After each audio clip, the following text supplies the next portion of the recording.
Sejam bem-vindos a mais um vídeo aqui no canal. Eu hoje trago-vos 5 dicas para vocês começarem a ler tarot. Obviamente, se vocês quiserem começar a ler tarot, né? Porque vocês não são obrigados a isso. Enfim, são 5 dicas que eu fiz para mim e tem algumas que eu ainda faço, ok? Tem aqui umas que eu ainda faço porque, enfim, o tarot não sai de nós quando a gente começa, o tarot não sai de dentro de nós, não é mesmo? A gente fica com o tarot, com os oráculos nas tolas, então a gente faz algumas coisas, não é? Enfim. Portanto, quando nós vamos começar a iniciar a jornada do estudo de tarot, podemos achar que é um pouco confuso, assim como eu achei também, não é? Podemos achar um bocadinho confuso, podemos achar que é um bocadinho complicado, tem muita coisa. Como eu costumo dizer, para tarot nós precisamos de aprender de duas formas. A primeira é as associações, ok? Portanto, escolher o sistema o sistema de tarot ou o oráculo que nós vamos querer estudar e estudar as associações. É isto com isto, é isto com isto, é assim. E depois tem a segunda parte, que eu diria que é um estudo mais aprofundado e que vai depender, obviamente, da nossa própria crença espiritual, se tivermos alguma, porque também não somos obrigados porque afinal de contas o tarot é uma ferramenta que nos ajuda no nosso dia-a-dia, no nosso autoconhecimento, no nosso desenvolvimento pessoal, com as nossas questões do dia-a-dia, certo? Certo. Agora, não é necessário nós termos um conhecimento aprofundado de cabala, de ocultismo, dessas coisas todas, porque afinal de contas o tarot é apenas uma ferramenta, não depende de nenhuma religião, nem depende de nenhuma visão espiritual, ok? Pronto. Então, se caso não queiras não ter nenhuma visão espiritual, não querer associar com nenhuma prática espiritual, ocultista, sei lá o quê, não precisas, basta saberes as associações e perceberes que isto significa isto, aquilo significa aquilo, ok? Pronto. Agora, vamos começar então pela primeira dica, que eu acho que foi uma das que eu fiz, não é? Pois então, pois claro. Quando nós vamos estudar o tarot, o ideal seria nós definirmos um tempo, dentro de um horário, dentro da nossa rotina, para estudarmos esse tarot. Então, se só podemos estudar uma tarde por semana, é esse tempo que nós temos. Então, nós vamos adequar o nosso estudo a isso. É uma tarde por semana. Se nós podemos estudar todos os dias tarot, então todos os dias vai ser, sei lá, 5 dias por semana, todas as tardes. Ok. Se nós só podemos tirar uma hora por semana, também ok, pronto. Então, depois disto, a primeira dica aqui, para começares a ler o tarot, seria estudar uma carta por dia, não é? Portanto, se tu definiste que só tinhas um dia por semana, tu por semana estudas uma carta, um arcano, uma lâmina, ok? Porquê? Porque é mais fácil tu conseguires, e até podes ver vários livros, ou várias vertentes, ou estudar aquela carta, todas as simbologias, e trazer mais conhecimento dentro daquele arcano, ok? Portanto, eu acho mais fácil do que estás a estudar, por exemplo, todos os arcanos maiores de uma assentada só, num dia só, entendes? Acho que vai ficar muito confuso. Depois, claro, tem a jornada do herói, que também nós vemos nos filmes, nós vemos em várias historinhas que nos contam, que tu vai tendo uma sequência de porque é que aquela carta vem antes da outra carta, porque é que aquele arcano vem antes do arcano da sacerdotisa, entendes? Porque é que o mago vem antes do hierofante ou do papa, entendes? Porque é que está, a sequência é assim, então faz sentido se tu estudares um arcano por dia, dos arcanos maiores principalmente, e depois estudares, por exemplo, os arcanos menores pelos naipes, vamos supor. Mas se sentires que é muita informação, podes ainda dividir mais. Os arcanos menores estão divididos com os arcanos da corte e estão divididos pelos os arcanos menores em si, não é? Portanto, podes dividir em estudar esses arcanos menores, que vai do As ao 10, em qualquer naipe, e depois podes optar por, num outro momento, estudar as figuras da corte desse mesmo naipe, ok? Portanto, eu sugiro que faças uma coisa de cada vez, uma carta por dia, um arcano por dia, um naipe por dia, figuras da corte de um determinado naipe só naquele dia, entendes? Pronto. A segunda dica aqui e tu vais perceber que a partir do momento em que tu adotas um sistema de estudo, tu vais perceber que podes fazer aqui um conjunto destas dicas que eu te estou aqui a dar, ok?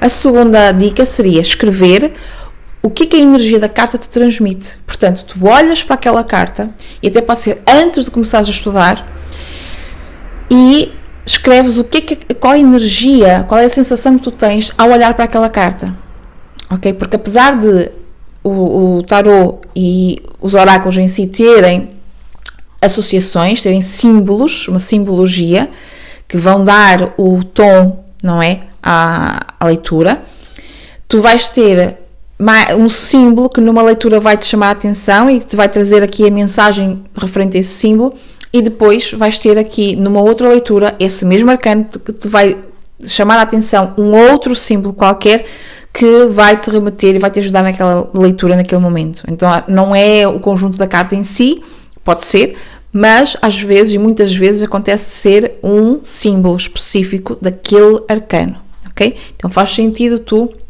olhares para a carta, para o arcano, e tu tentares perceber qual seria a energia que esse arcano te está a passar, ok? Porque vai ter a forma como a figura está a olhar, para onde ela está a olhar, como é que está a expressão facial, vai ter a cor da carta, vai ter as cores predominantes naquela carta, naquele arcano, entendeste? Tem uma série de coisas que podem chamar-te a atenção e podem te transmitir esta energia ou aquela energia, ok? A terceira dica aqui seria associar, que eu faço isso muitas vezes, não é? Associar um arcano a uma pessoa. Então, por exemplo, eu estes dias tenho sentido necessidade de trabalhar muito a rainha de espadas em mim. Se tu fores ver a simbologia da rainha de espadas, tu vais perceber o que é que eu quero aqui dizer. Então, o que é que me está a faltar neste momento, o que é que eu estou a precisar trabalhar neste momento, é uma rainha de espadas, porque talvez eu tenha muito forte neste momento uma rainha de copas, por exemplo. Entendes? Eu sei que talvez provavelmente não percebeste nada, mas pronto, estás a perceber? Às vezes faz sentido o comportamento da pessoa, tu dizes, olha, esta pessoa é mesmo um rei de paus, é mesmo uma imperatriz, esta pessoa parece mesmo um papa ou um hierofante, tem mesmo energia, parece que esta pessoa tem na sua vida a trabalhar a energia do carro, entendes? Então olhando para a pessoa e pessoas que tu conheces, e podes fazer isso com artistas também, pessoas que estão na mídia, não é? Que nós conhecemos, figuras públicas, e começares a associar as características do arcano a essa pessoa, e assim é mais fácil para tu perceberes, ok, então se a pessoa ou se houver estas características, estamos a falar deste arcano, é mais fácil de tu associares, ok? Eu faço isso algumas vezes, não é? Várias vezes, ok? Temos pena, não é que ninguém sabe, só sou eu na minha cabeça, esta pessoa é mesmo um diabo, não é? Tem as características do arcano do diabo, não necessariamente que seja um diabo católico, não é? Mas as características de um diabo, não é? Ou esta pessoa está a viver uma torre, por exemplo, entendes? Ok. A quarta dica aqui, que eu coloquei aqui, e já é uma forma de tu também treinares as tiragens, seria tirares uma carta por dia, uma carta para te trazer aqui uma orientação, para ti pessoalmente. E aqui tu podes aliar, por exemplo, à sensação que a carta te passa, portanto, que foi a segunda dica, não é? A energia que a carta te passa, e depois escrever. Entendes? Escrever. Portanto, tu podes aliar aqui as outras dicas que eu te estou a dar. Portanto, tu observas, tu tiras a carta para ti, é uma forma, uma tática, uma forma de tu também ires treinando as tiragens, uma única carta, portanto, tiragens mais simples, que é a próxima dica, não é?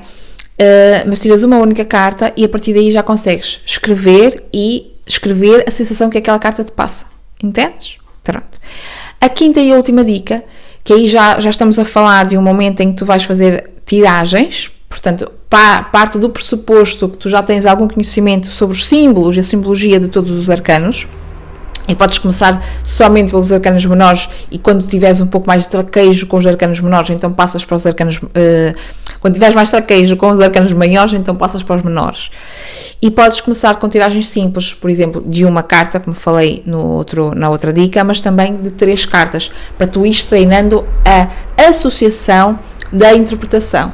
Entendes? Para tu ires aprendendo a juntar a interpretação daquela tiragem. E podes utilizar a mesma tática, a mesma ferramenta. Portanto, escrever a sensação que é a energia que aquelas cartas, que o conjunto daquelas cartas te passa. E às vezes tu vais perceber muito isto, que as cartas, aquele conjunto, tu estás a tirar e está-te a dizer, olha, está-me a dizer isto. Mesmo que a carta, a associação daquelas cartas seja outra ou tenha outros simbolismos. Ok? Porque também dependendo do baralho que tu vais escolher, dependendo da temática que aquele baralho tem, pode não ser somente ou as associações estarem escarrapachadas ali. Podem ter outras associações. Por exemplo, o bom tarô, ele é um tarô, eu até vou-te mostrar, calma. O bom tarô, que é este tarô aqui, ok? Eu vou mostrar que é este tarô aqui, acho que vai aparecer ao contrário, mas pronto. Como o próprio nome diz, é um tarô que não é suposto ter a parte mais sombra dos arcanos, ok? Portanto, a ideia aqui é trazer a parte mais luminosa, a parte mais boazinha, a parte mais benéfica, digamos assim, dos arcanos, e não tanto a parte mais sombria, porque no tarô original, ou puro e duro, cru, tu tens a parte de sombra e a parte luz, portanto, toda a dualidade, porque é a dualidade que existe aqui na Terra, não é? Então, todo e qualquer arcano vai ter a luz e sombra, e não existe o arcano melhor ou pior, como alguns dizem que o Sol é o arcano melhor e mais não sei o quê, porque não tem sombra. Todos têm. O Sol em demasia queima, o fogo em demasia destrói, portanto tudo tem luz e sombra, ok? Pronto, estas são as minhas dicas para que, se quiseres começar a ler tarô, são as minhas dicas, eu acho, práticas e simples, não invalidando que o estudo do tarô pode ser um pouquinho confuso, então faz sentido dividir também, como eu falei, acho que até pode ser uma dica extra, não é? Dividir o teu estudo entre arcanos maiores e depois os arcanos menores, naipe a naipe, para ser-te mais fácil de tu conseguires estudar e conseguires interpretar. O intuito não é decorares, mas conseguires associar, conseguires olhar e perceberes, ok, este símbolo aqui significa isto é assim, entendes? É isto. Espero que este vídeo te tenha ajudado de alguma forma. Se quiseres fazer parte aqui da nossa newsletter, eu vou deixar o link aqui em baixo, que ajuda-me a manter aqui o canal. Fazes parte do Círculo da Lua, onde há as tiragens, não é? Há aqui as nossas tiragens para a lua cheia principalmente, mas também tenho outras publicações por lá referentes a conteúdos da lua, dos ciclos, dos ritmos da natureza. Ok? Vejo-te no próximo vídeo. Deixa-me um like aqui no vídeo e subscreve o canal caso ainda não sejas inscrita ou inscrito. Agora sim, vejo-te no próximo vídeo. Beijinhos!